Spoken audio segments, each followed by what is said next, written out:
अस्सलाम वालेकुम नाज़रीन, मैं हूं तहरीम फातिमा और आप देख रहे हैं मेरा फेसबुक और यूट्यूब चैनल। उम्मीद करती हूँ आप सब लोग भी खैरियत से होंगे।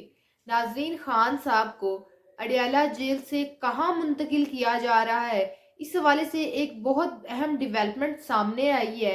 और इससे पहले भी खान साहब की मुंतकिली के हवाले से बहुत ज़्यादा बातें जो हैं वो गर्दिश कर रही थी सोशल मीडिया पर कि खान साहब को अडयाला जेल से बनी गाला मुंतकिल किया जा रहा है। और फिर वहीं साथ साथ खान साहब को एक और धमकी दी जा रही है कि आपको अडयाला जेल से मच जेल या सक्खर जेल मुंतकिल कर दिया जाएगा, जहां पर सारी की सारी जो पॉलिटिकल एक्टिविटीज है वो जीरो है। उसके बाद फिर जब खान साहब को कहीं और मुंतकिल कर दिया जाएगा, जब जहां कहीं मुलाकात ही ना हो पाएगी खान साहब की किसी के साथ, तो ऑटोमेटिकली पाकिस्तान तहरीक इंसाफ जो पार्टी है उसको हाईजैक कर लिया जाएगा। पाकिस्तान तहरीक इंसाफ पार्टी को कोई हिदायत ही नहीं जारी कर पाएगा। तो ये सारे मामला चल रहे हैं, लेकिन इन सब मामलात के अंदर एक मस्बत पेशरफ्त सामने आई है। उस मस्बत पेशरफ्त को भी हम थोड़ा सा एनालाइज करेंगे। और वो पेशरफ्त कब सामने आई है? जब अली अमीन कंडापुर ने खान साहब से मुलाकात की है। तो मुलाकात करने के बाद एक पेशरफ्त सामने आई है। तो अब आप इसको क्या कहें? क्या ये जो ताकतवर हलके हैं, ताकतवरों की जानिब से खान साहब को एक ऑफर दी जा रही है, या ताकतवरों की जानिब से एक पत्ता फेंका गया है तो खान साहब उस जाल में फंस जाएंगे?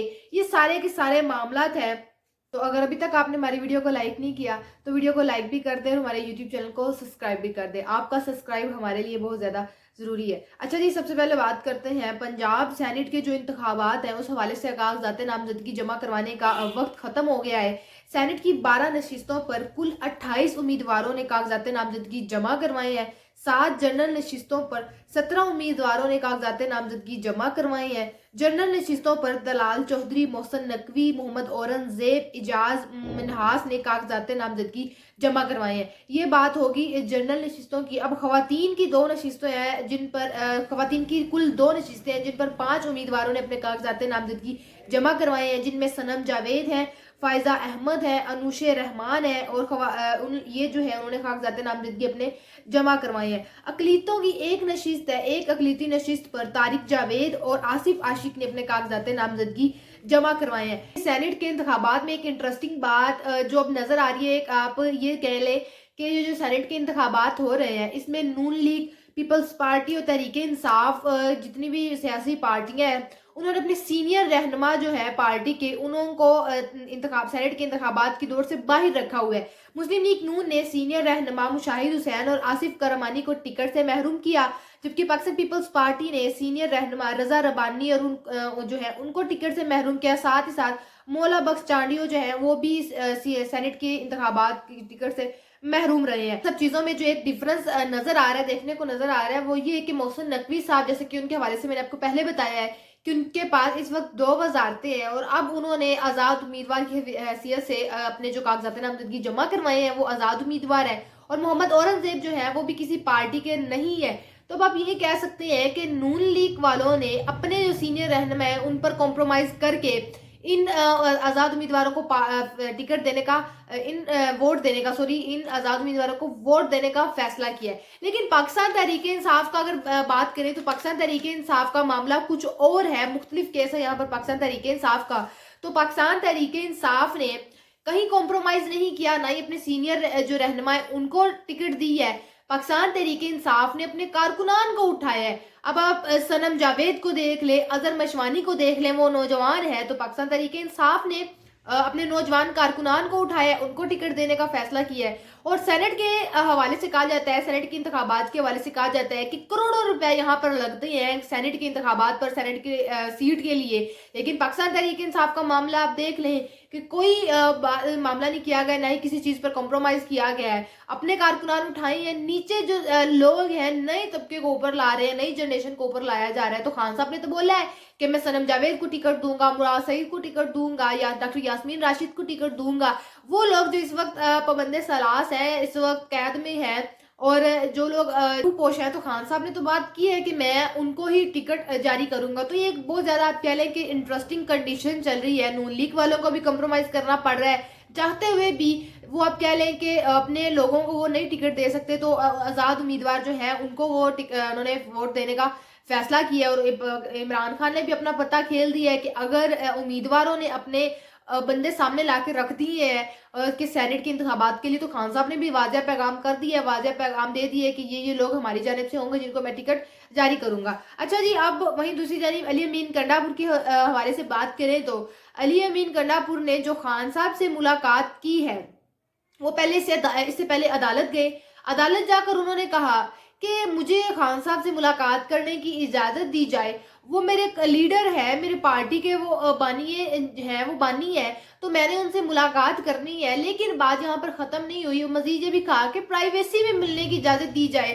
तो इससे पहले जो मुलाकात अली अमीन कंडापुर ने की, वो आपको अगर याद हो तो मैंने बताया था कि फुल प्रोटोकॉल में गए थे अली अमीन कंडापुर साहब। लेकिन अब जो उन्होंने मुलाकात की है, कोई प्रोटोकॉल नहीं, प्रोटोकॉल के बगैर वो खान साहब से मुलाकात करने गए हैं और एक कॉन्फ्रेंस रूम वहां पर खान साहब और अली अमीन कंडापुर की मुलाकात करवाई गई है। अच्छा, इन सब में वो मुलाकात में जो एक बात आई कि खान साहब को जिस तरह पहले डील्स दी जा रही थी कि आप 3 साल तक सियासत से किनारा कर लें या बैरून मुल्क चले जाएं, इस तरह की खान साहब को डील्स दी जा रही थी।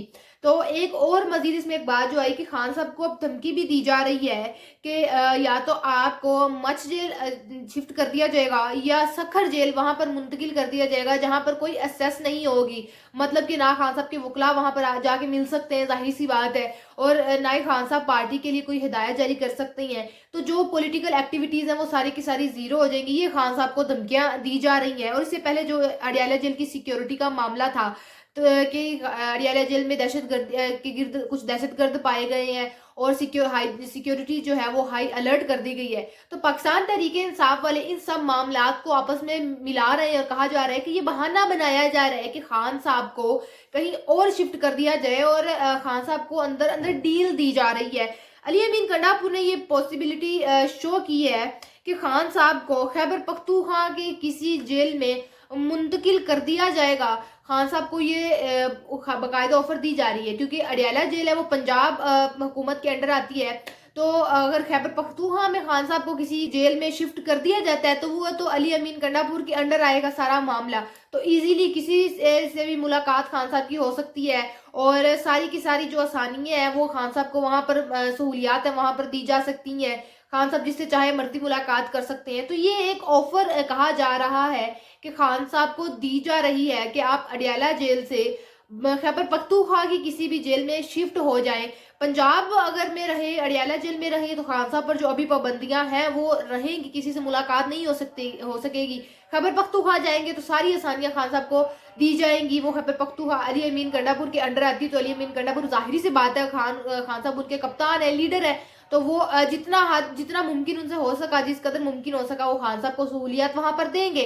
तो अब देख रहा यहाँ पर ये है कि क्या खान साहब इस पर अमल दरामद करते हैं। खान साहब ये जो डील उनको दी जा रही है कि ये एक्सेप्ट करते हैं या नहीं करते, और इस पर खान साहब का क्या रिएक्ट होता है। खान साहब ने सारे मामला देखने हैं कि अगर इस चीज को खान साहब एक्सेप्ट करते हैं तो ये ना समझा जाए कि खान साहब ने जो डील है वो एक्सेप्ट कर लिया है, खान साहब से रहा नहीं जा रहा था, वो बर्दाश्त नहीं कर पा रहे थे सख्तियां। तो ये सारे मामला थे जो इन सब चीजों पर देख के ही खान साहब ने अपना नेक्स्ट स्टेप लेना है। तो अब देखते हैं कि सारे के सारे जो मामला था वो खान साहब पर है, वो इमरान खान इस चीज को एक्सेप्ट करते हैं या नहीं करते। तो ये था हमारा आज का वीलॉग। आपसे इंशाल्लाह मुलाकात होगी अगले वीलॉग में। अपना बहुत सारा ख्याल रखिएगा। अल्लाह हाफिज।